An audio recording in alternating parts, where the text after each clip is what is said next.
Today, drama means rivalry, drama means childhood crush, and drama means illogically not backing down until it gets you into a sticky situation.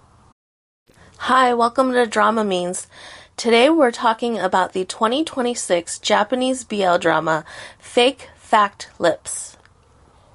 And first, a summary. Two rival co-workers who have been competing with each other since high school find themselves in a peculiar romance stemming from a bet about which one can seduce the other into falling in love. So when we started this, I thought it was hilarious. I enjoyed, especially the first episode, I enjoyed it so much. And then I think the next 2-3 episodes, I think, it was just kind of fun and silly and and I was like, there's only really one joke in this. Yeah, it's kind of a one-note, raunchy joke. Yeah. The only thing is it didn't really keep up with, the comedy aspect of this show. Well, let's go back to the first episode, because utterly ridiculous. The, setup of the relationship and the rivalry and, I don't know about you, but I've never had a masturbation off with anyone, let alone whether I wanted to be romantically involved with them, whether I was, just casually knew them. I've never been I wonder who can come first. Yeah, well, it's like a teen sex comedy opening. Yeah. And weirdly, it sets itself up for that, then never really goes back there. It never gets as ridiculous as it was at the beginning ever again. Yeah. It only gets kind of more serious. Yeah, for sure. And I mean, I don't know how they would have, upheld 10 episodes or 9 episodes, whatever you want to say, with that same idea and, the same immaturity. Yeah, I think it's just a tone thing. I think that joke runs out of runway, that specific thing. But, tone-wise, and we see this happen all the time. We see, costume dramas start kind of funny and quirky, and then as they get into the story and the relationships deepen, everything gets super serious and super melodramatic, and by the end, it's like a tragedy. You're like, wait, what happened to these, quirky characters we liked at the beginning? So I get it, when you're doing stories that require you to go deeper, it's hard to keep up the surface level comedy, and especially if it's a little over the top and a little weird and a little raunchy. Yeah. So maybe you're right that it's just doesn't give you anywhere to go. It definitely doesn't, especially we've seen shows where it is a little one note and every episode is that same joke just done a different scenario, right? Right. So I kind of like that it wasn't really gonna go there, although I wish it did keep a little bit of the comedy.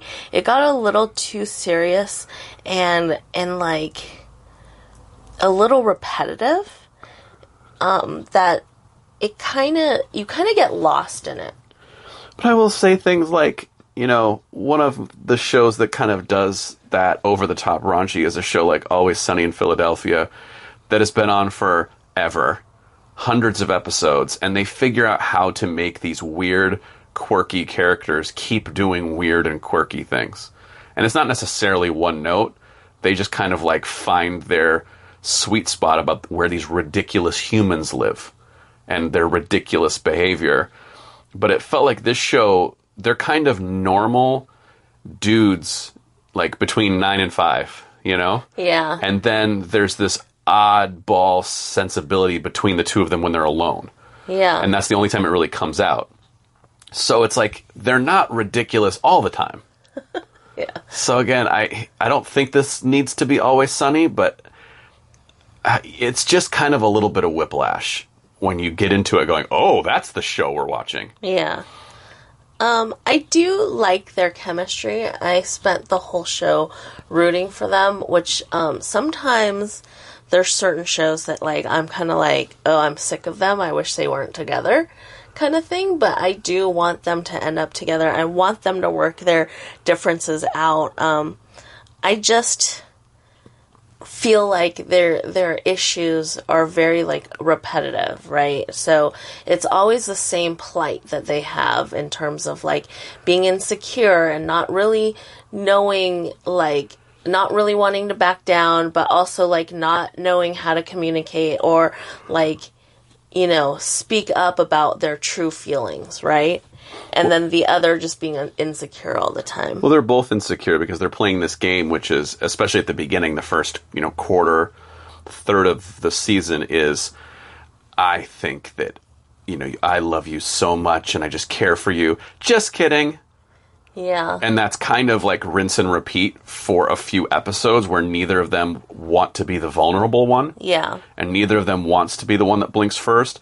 Not because of a bet, obviously. Yeah. Because they're afraid of being hurt and afraid that that's not going to be returned to them.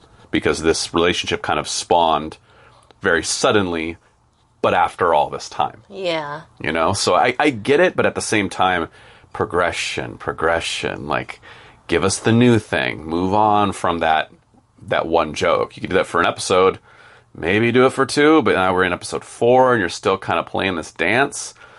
You just kind of want them to move on. Yeah.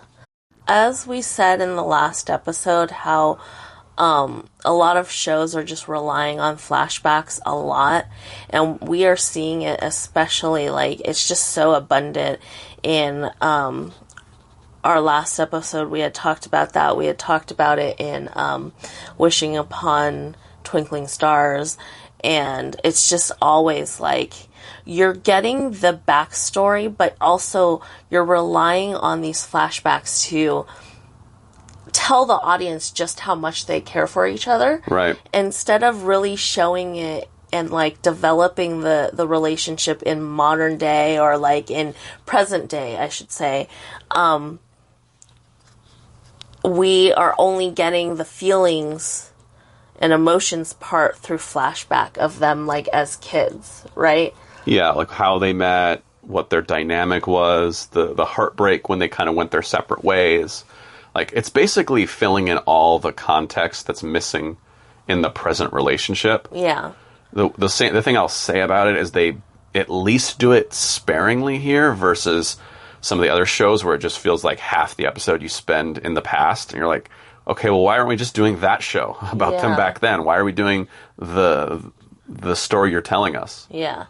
So, I really wish that I got to see them really develop and grow to understand how much they, like, actually love each other in present day, rather than, like, getting the longing feelings of, like, you know, missing each other and like being happy to see each other again, but then, like, not willing to let that show kind of thing. Like, I rather them really, like, discover each other as adults. But which is hard because the first half of the show they're spending almost in denial of their feelings, right? So it's hard to show that progression. There's probably a way to do it, but it's hard to show the progression and have them hold back so they don't lose the bet. Yeah. Or they don't show too many of their cards. Like, they tried to, but by the premise of your show is kind of handcuffing you from giving us that context in the present, so they have to go back and give it to us in the past, which is maybe just a problem with the premise. Like, maybe that's a little bit of, you could have figured out a way to give us more. I agree with you 100%. I feel like I want to see them, you know, finish each other's sentences and, you know, plan an outing at the same exact place. Kind of the stuff we got to at the end of how much they are in sync. Yeah. I wanted to kind of see that earlier where they're almost fighting that off. Like, no, actually, I didn't want to go here. Well, me either. Well, since we're here, do you want to ride the Ferris wheel? Fine. I mean, I don't really like it, but okay. And of course they love it. You know what I mean? Yeah. Like, just that kind of stuff. And we got pieces. We got pieces because I think the show spent too much time on their insecurities.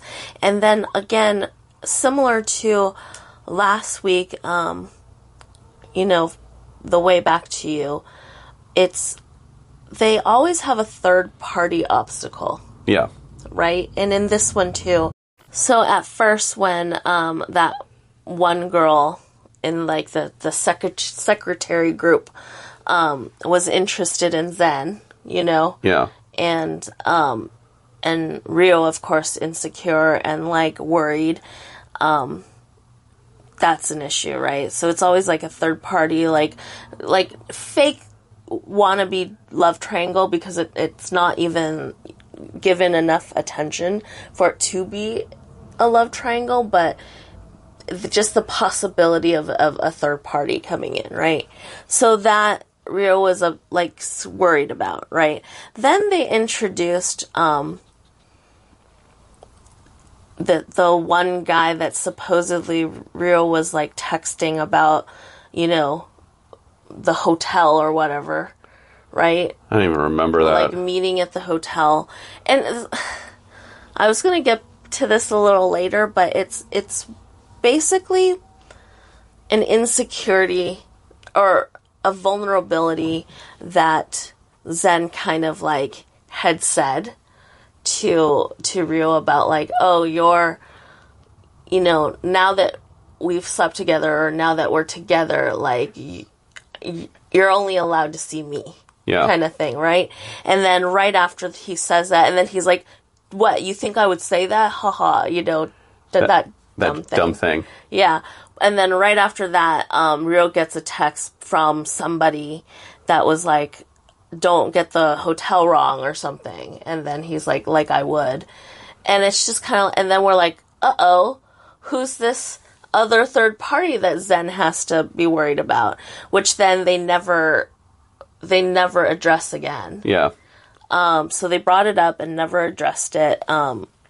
Then they have a date and they're going to the concert, and Zen's late to the concert, and then Ryo, like, is hanging out with this group of girls that are actually coworkers of theirs, you know, and then Zen gets kind of jealous, and then it's like the same thing over and over again. And then, well, obviously leading up to the big one, which is Futami, who kind of comes in like a whirlwind. Although he feels like a different flavor. He's the most annoying. Yes. Let's just be honest. He's so annoying. But he's a third part of this triangle, not because necessarily the romantic tension, but it's like, I want to be your rival. I'm a better rival to him than you are. Like, the subtext is romantic, but it's like the overt text is very much like, oh, yeah, you guys are work rivals, but, like, I'm a much better work rival to him than you are. Yeah. And it's like, wait a minute, now you're challenging me on a different front. Yeah. But it's just like, again, all their misunderstandings and their miscommunications are from these, or like any kind of romance obstacle, are from these, like, third parties that they're worried about, or they're, like, you know, insecure about. But it's like in the whole show, there's no progression. It's the same recycled thing over and over again. And I will say the thing, you have a thing about love triangles that you hate. I hate just love triangles. Period. I don't have that same thing, but I do have an issue with the only problem in your relationship is the introduction of this third party, and then when that third party is removed, all of the drama is removed. Couples in dramatic situations, in drama, in things we are watching and tuning in for, need conflict between the two of them, regardless of whether there's an outside party meddling. Yeah. Because that's the thing we want to see a couple work through. Yeah. And so now when you make it just about, oh, their family hates me, or the ex, or the coworker, or the girls that are at the concert, like whatever it is, it just becomes, well, once they get rid of this person, then we're just back to status quo and it's fine until the next person comes in. Yeah. And then it's just a series of, you know, revolving door of people coming in the front door, comedy style, being like, time for me to meddle. Which gets a little annoying because those characters by nature don't have any substance. Yeah. And the thing is, there's so many of these that I don't get that build, the relationship build between them. I don't get the sweet moments and the thing was in the last episode, or I think some people are calling it the special episode. I'm just going to call it the last episode because it's episode 10. Well, they had the finale, and then they 9. kind of had a episode 10 that was mostly fluff. Yeah. Like, it's very flat. Like, there's no conflict in this episode, really. Yeah. But I'm just going to call it the last episode. That makes sense. Because in other shows, the last episode is also fluff. Yeah, fair. Anyway, what we got in the last episode is what I kind of wanted, peppered in the middle of the show. You know, like, I like the last episode. We got the fluff. We got that their relationship is building, they're developing, and their feelings are getting stronger for each other. But I kind of wanted that part of their relationship slowly building within, you know, each episode. Well, you want a courtship, and there's no real courtship in this show because, I mean, they have sex in the first episode on a dare. Yeah. And then it's kind of a dance of, do I like you? No. Yes. Maybe. Huh? Like, just this thing. And then there's the third wheels. And then the show kind of ends. Yeah. And so there's no real courtship that we can go, aw. Like, look how sweet he was with, like, it's all muddied. Like, they're there. Like, he goes and he buys him the tie.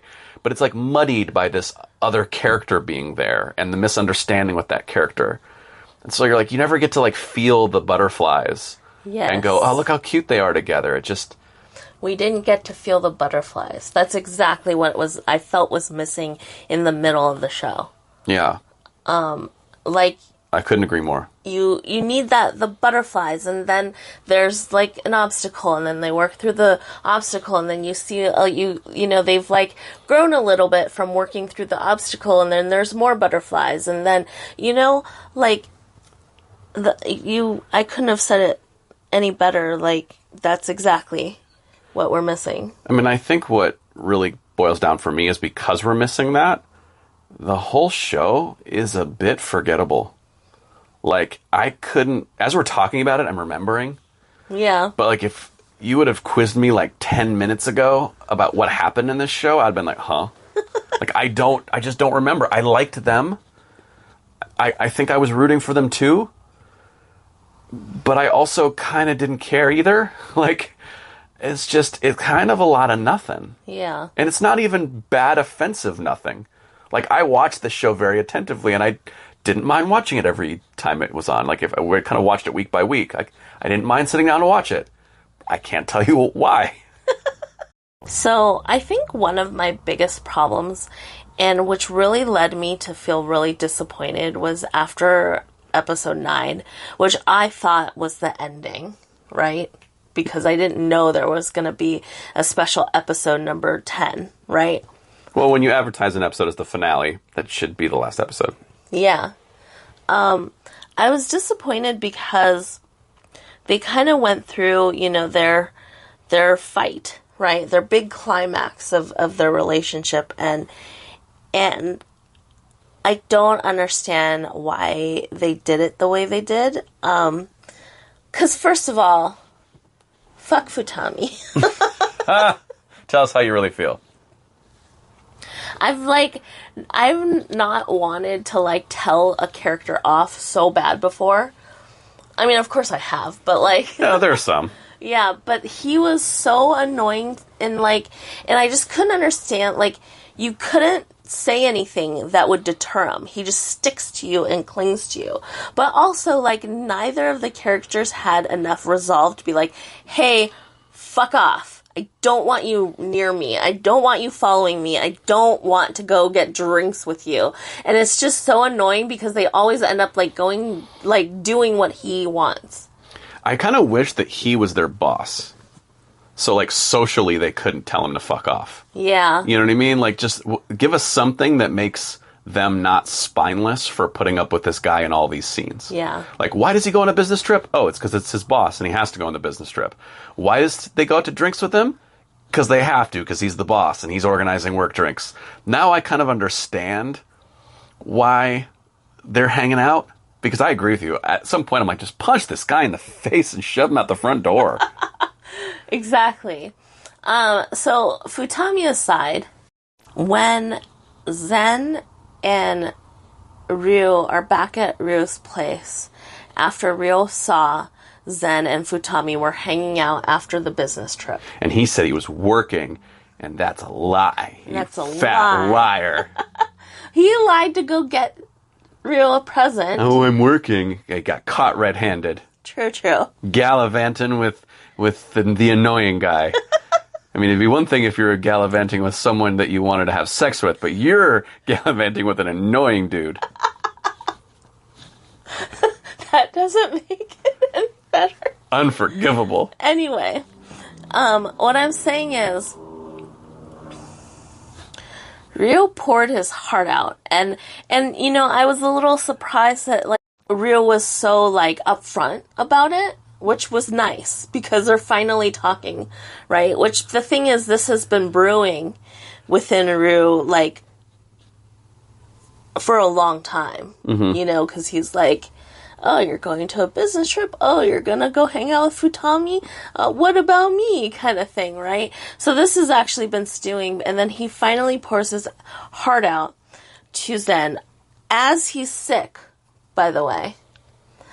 And then they're at Ryo's place, and so I'm just like, why didn't they deal with the situation then? Because he was sick and he needed a rest.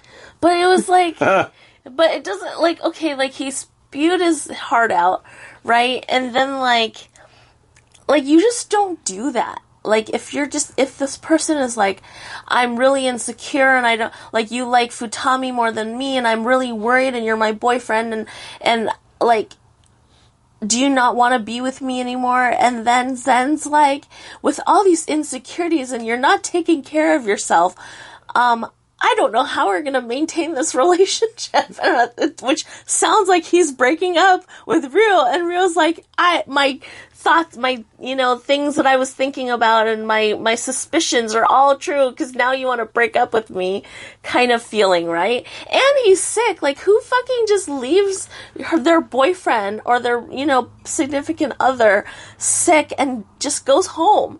Like, that's so weird to me. Like, talk it out. Like, okay, like, you're sick. Go rest. Let's talk about it in the morning, but you need to sleep. I will be here.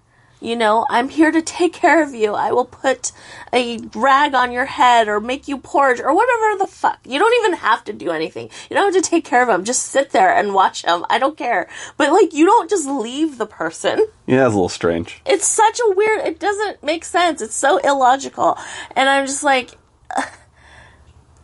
It's weird. It's just weird. Like, why can't this obstacle be resolved here? Like, at this moment. Why do we have to wait for the next day and you're all, like, worried about him and then you realize, oh, he's not coming to work today. Oh, he's really sick. Oh, well, maybe I should have fucking stayed and taken care of him because he was sick. Right? And so then Ryo shows up and he only took half a day off, which I'm like, fuck that.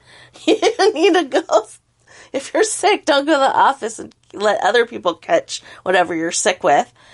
But anyway, I digress. Are you sure? I think the one thing that's occurring to me right now as we talk about this, and I think this is a really big issue, is that it feels like both of our main characters have kind of the same hang-up. Like, normally, in a relationship drama, you would have two characters that each have their own problem. So you have the character who always is the giver, but isn't receiving what they want because the other person is closed off. And the story is about the closed off person finally opening up to the giver. And it's like, but the giver has just given up, right? And they miss each other. And now it's about, how do I repair that, right? These guys both have kind of the same issue, which is massive insecurity about being the vulnerable one. And neither of them wants to just put their feet into the pool. Both feet, I'm here, I love you, I am accepting your love as well.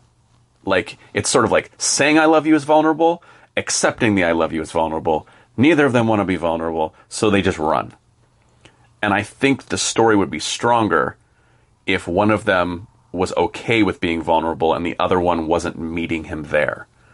And therefore, there's a growth, there's a movement by one of the characters to have to go, oh, here I am pouring my heart and soul out to you finally for the first time ever. It means something now because I never do that.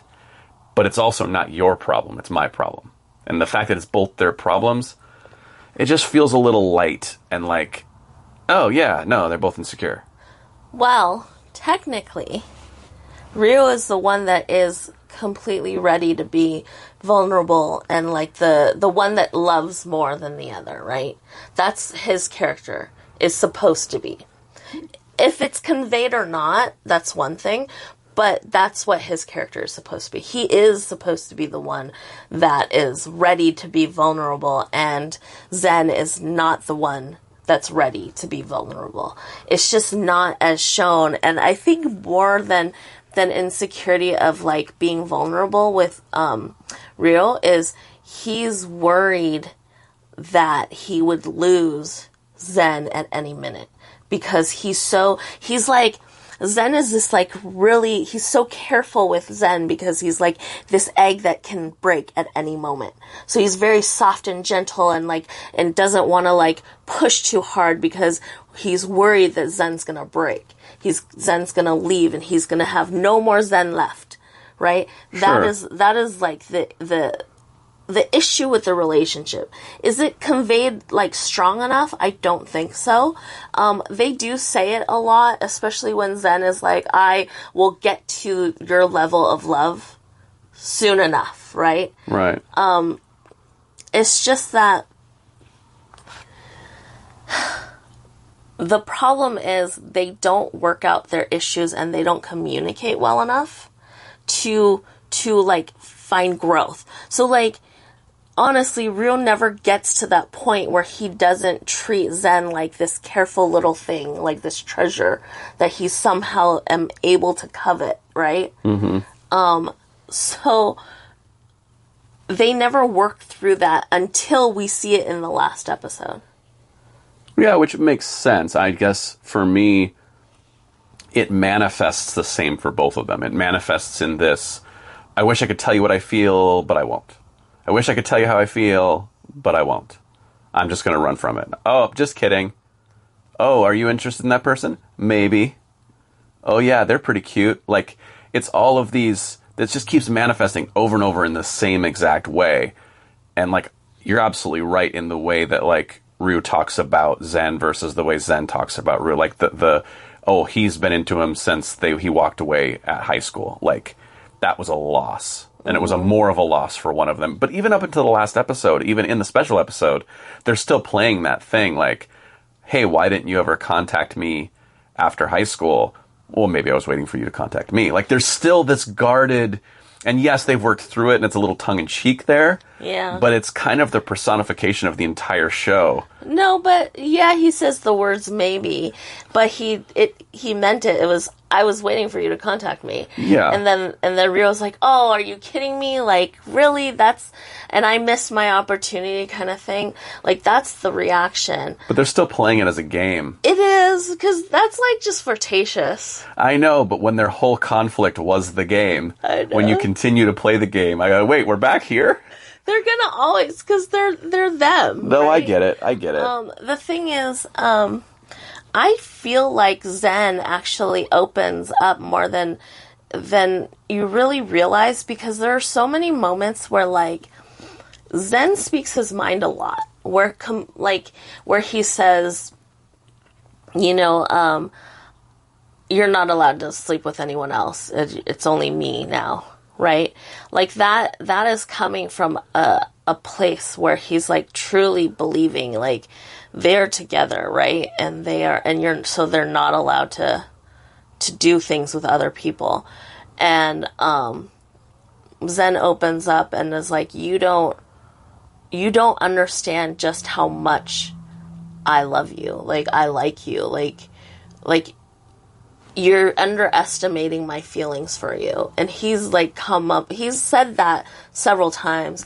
And there are many times where he does open up, like he's embarrassed to, and he is like, he doesn't want to be vulnerable, but he does open up to Ryu. It's just never like, it's never strong enough and assertive enough where, like, Ryo actually believes anything that Zen says. Well, because he's always backing out of it, too, though. He's always going, as if I would say that, or just kidding, or some version of that, which he lets himself off the hook, and he lets Ryo off the hook over and over again. And you're constantly waiting for that moment where he's not going to say, you know, I mean, if I cared, I'd say that. So, like, that goes back to the repetitiveness of it. I get that kind of, the audience is begging him to not go there, and yet he goes there and protects himself. Yeah. Which, at a certain point, I'm kind of like, all right, like, let's get into the feels. Like, let's, like, what do you actually feel? Because we get it as an audience, but you're just kind of like, you're teasing us, and it's not very satisfying to watch after a bit. Yeah, I do have to say I was pretty disappointed after episode 9, because I didn't really, like, I liked the first 3 episodes, and then after that, like, we didn't really get and much of the feels, as you were saying. But I do have to say, after episode 10, like, that's what I wanted. I wanted something kind of fluffy. I wanted them to work through their differences. I wanted to see them slowly, like, build their relationship, go on dates, like get to know each other, have deep talks about, you know, how they feel about each other. And we didn't really get that much of it throughout the show, but then the last episode, they gave it all to us in that episode. Like, I could have just watched episode 10, I would have been content. Right? But because there is episode 10, it really upped my rating for the show. Right. So originally I would have said maybe like onboard karaoke. And that's like honestly kind of high already. But now my rating is in the buffet line, which is very high. And I admit it's not really worth in the buffet line. But I'm going to give it to them because of episode 10. It, like, kind of redeemed their romance. Yeah, okay. I can't disagree with you. I'm at a loss with this one because I didn't dislike it.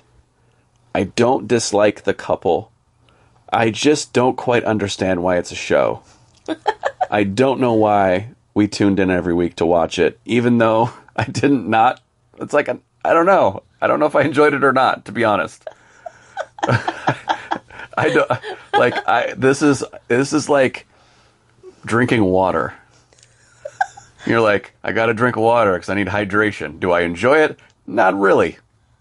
Is it thirst quenching? No, not really. It's just fucking water. Hey, water's very important. But, I didn't remember the last bottle of water. I think, you know, that bottle of water I had on Tuesday, that was really good. Like, that's not how I think about it. So that's how I think about the show. So I think I have to give it stepping out for fresh air because I'm out here on the deck breathing the air going, did I like that? I don't know. I don't know. Maybe that's too low. But I just don't know. No, I mean, it's everyone's own opinion, right? So however you want to rate it. For me, episode 1 through 3, I really enjoyed, and I thought it was going to be a 10 when I watched that. And then it dropped down, and it kept going down. And it kept going down to, like, you know, stepping out to get fresh air, honestly. And then all of a sudden it just, like, redeemed itself. And the thing is, because I do like the actors, and I think the casting was good with the two, and honestly, I want to see them again together. Yeah, I don't mind them together. I think the pairing is good. This is the thing we always say, endings are important. Yeah. It's so important how you end a show, because I think we see it the opposite way more often, where a show is chugging along pretty good and then just falls off a cliff. But if you give folks what they want by the end, people are going to be a little more lenient on your grades. So, which is exactly what I'm doing right now, because it doesn't really deserve. It doesn't deserve in the buffet line. It really doesn't. But I'm giving it to them for so many, like, I like the couple. I was rooting for them. I loved the episode 10. Oh, there you go. Yeah. So I feel like, I don't know. I feel like a scammer. Like I've been scammed or something. I don't even know. But yeah, anyway. The show scammed you into a good review with some fluff and nonsense. No, but it was just like so nice to see them finally hanging out together. Like like they're going on their little trip and eating buns. I don't know. Eating buns? Whoa. I mean, they were eating buns. That's what the kids are calling it these days.